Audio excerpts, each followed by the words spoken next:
Operatsiya bepul ishlanyapti. Prezidentimizning yaratib qo'ygan shariatga rahmat aytamiz. Nega bolam tug'ma plastik operatsiyaga muhtoj bo'lgan oldindan biz shifokorlarga ko'rsatdik, shu plastik operatsiya bo'ladi dedi. Shu vaqtgacha imkonimiz bo'lmadi operatsiya qildirishga. Nega 2026-yil 15-may kuni Turkiyadan vrachlarimiz keldi. Balamni ko'rsatdim. Shu vaqtda ko'rib, yaxshi bu natijalar bo'ladi dedi. O'zimiz chaqirtamiz dedim. Nega bugun chaqirtirdi.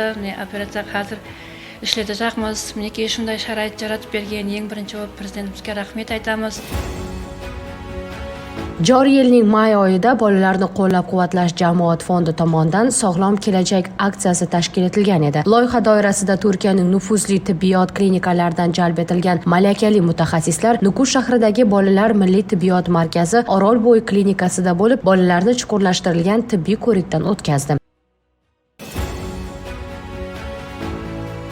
Bugundan boshlab tibbiy ko'riklar natijasida saralangan 100 nafar bemor bolalarda murakkab jarrohlik amaliyotlarini o'tkazishga start berildi. Rejaga muvofiq hozirgi vaqtda 80 ta plastik va 20 ta umumiy jarrohlik yo'nalishidagi operatsiyalar bajarilmoqda. Xorijiy shifokorlar bilan hamkorlikda o'tkazilayotgan ushbu amaliyotlar mahalliy mutaxassislar uchun mahorat darsi vazifasini ham o'tamoqda. E'tiborli jihati ushbu xayriya aksiyasi jamoat fondi tomonidan to'liq moliyalashtirilib, fuqarolar uchun bepul amalga oshirilmoqda.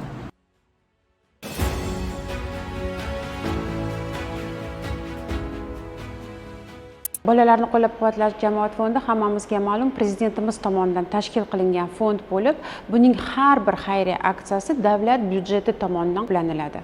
Ushbu aksiyalarimiz aynan Qoraqalpog'iston Respublikasida olib borilishini sababi o'sha bemor bolajonlarimizni o'z yurtlarida, o'sha o'zlarini manzillarida davolashdan iborat.